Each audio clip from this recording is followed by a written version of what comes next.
Radio city podcast. Radio city podcast. அது ஒரு mid night 1997 August 30.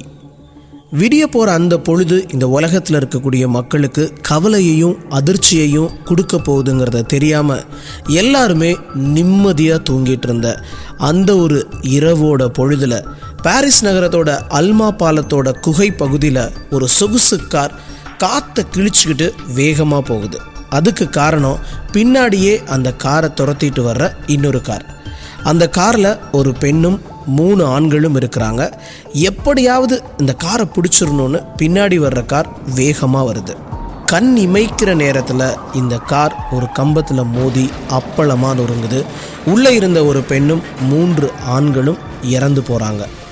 இந்த பெண்ணோட இறப்பு செய்தியை கேட்ட உலகம் இந்த பெண்ணுக்காக கண்ணீர் சிந்துச்சு. அந்த பெண்ணோட பேர் தான் டயனா. ஹாய், நான் உங்கள் ஆர்ஜே ஜான். நீங்கள் கேட்டுட்ருக்குது ரேடியோ சிட்டியின் மர்மதேசம். டயனாவோட இறப்புக்கும் மர்மத்துக்கும் ஏதாவது சம்பந்தம் இருக்கா? இதுதானே நீங்கள் கேட்குறீங்க. முதல்ல இந்த இறப்பு எப்படி ஏற்பட்டுச்சு அப்படிங்கிறத பார்க்கலாம். இந்த இறப்புக்கு பின்னாடி இருக்கக்கூடிய மர்மங்கள் என்னங்கிறத அப்புறம் சொல்கிறேன்.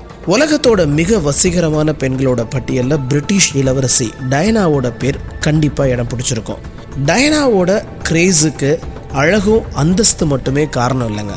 மனசளவில் ஏழைகளுக்கு உதவி செய்கிறதன் மூலமாக உலகத்தோட பல கோடி மக்களோட மனசில் இடம் பிடிச்சவர் தான் டயனா. இளவரசி டயனா அப்படி சொன்னாதான் எல்லாருக்கும் ரொம்ப பிடிக்கும். 90களோட தொடக்கத்தில் டயனாவோட கணவருக்கு இன்னொரு பெண்ணோட இருந்த தொடர்பு இவங்க 2 பேரோட வாழ்க்கையில மிகப்பெரிய மாற்றத்தை ஏற்படுத்தியிருக்கு. மன வாழ்க்கையில கசப்புகள் அதிகரிக்க இந்த விஷயம் விவாகரத்து வரைக்கும் போயாச்சு.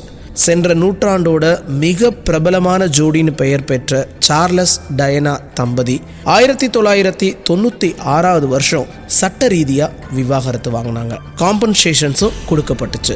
டயனாவோட தனிப்பட்ட வாழ்க்கையில் பல அவலங்கள் இருந்தாலும் அவருடைய பொது வாழ்க்கையும் சமூக சேவைகளும் நிச்சயமாக அவரை மதிப்புக்கு உரியவராக மாத்துச்சுன்னு சொல்லலாம்.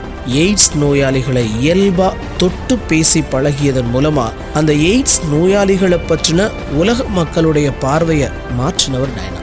தனிப்பட்ட வாழ்க்கையில சந்தோஷத்தை விட கஷ்டம்தான் நிறைய இருந்திருக்கு. அந்த நேரத்தில் அவருக்கு ஆறுதலா இருந்தவர் தான் ஜோடி அல் ஃபயத். முகமது அல் ஃபயத்துங்கிற கோடீஸ்வர தொழிலதிபருடைய பையன். 2 பேரும் காதலிக்க ஆரம்பிச்ச அந்த தருணத்துல பொதுவான இடங்களுக்கு ஜோடியா போறாங்க. இதை படம் பிடிக்கிறதுக்காகவே அலையுது ஒரு கூட்டம். இங்கிலாந்து அரச குடும்பத்து விவகாரங்கிறதுனால அதிகம் எதிர்பார்க்கப்பட்ட செய்திகளை மக்களுக்கு கொடுக்கணுங்கிறதுக்காக எப்படியாவது அந்த பத்திரிகையாளர்கள் புகைப்படம் எடுத்தே ஆகணும்னு இருக்காங்க. அப்படி ஒரு சிச்சுவேஷன்ல தான் விருந்துக்கு டயனா வரதை உறுதி செஞ்ச ஒரு பத்திரிகையாளர் டயனாவை முற்றுகையிட இதுல இருந்து தப்பிக்கிறதுக்கு பின்வாசல் வழியா டோடியோட கார்ல வெளியேறி எல்லாருடைய கண்கள்ல இருந்தும் மறைய முயற்சி செஞ்சிருக்கிறாங்க. அந்த தருணத்திலையும் அந்த பத்திரிகையாளர் இவங்களை சும்மா விடுறதா இல்ல. கிசுகிசு எழுதுறதுக்காக பின்னாடியே துரத்திட்டு போனவருக்கு தான் ஒரு விபத்துக்கு காரணமா இருக்க போறோங்கிறத அறிஞ்சிருக்கிறதுக்கு வாய்ப்பு இல்லை. ஹோட்டலை விட்டு வெளியேறின அந்த கார்ல டோடி டயனாவை தவிர இன்னும் 2 பேர் இருந்தாங்க. டிரைவர் ஹென்ரி பால், அதோட மெய் காப்பாளர் ரீஸ் ஜோன்ஸ். பாரிஸோட அல்மா பாலத்தோட குகை பாதைய இந்த கார் நெருங்கின அந்த தருணத்துல கண்ணிமைக்கக்கூடிய நேரத்துல நடந்த விபத்துல கார்ல இருந்த எல்லாருமே உயிரிழந்துட்டாங்க. சுமார் 27 வருஷங்களுக்கு முன்னாடி நடந்த இந்த விபத்துல அப்படி என்ன மர்மம் இருக்குன்னு கேக்குறீங்க. அந்த மர்மத்துக்கு காரணம் நாஸ்டடாம்ஸ் எழுதின ஒரு பாட்டு. யார் இந்த நாஸ்டடாம்ஸ் அப்படின்னு கேட்கிறவங்களுக்கு மர்மதேசம் பக்கங்கள்ல நிறைய தடவை நாஸ்டடாம்ஸ் பத்தி பேசிட்டோம். The penultimate of the surname of prophet will take Diana for his day and rest. He will wander because of a frantic head and delivering a great people from subjection.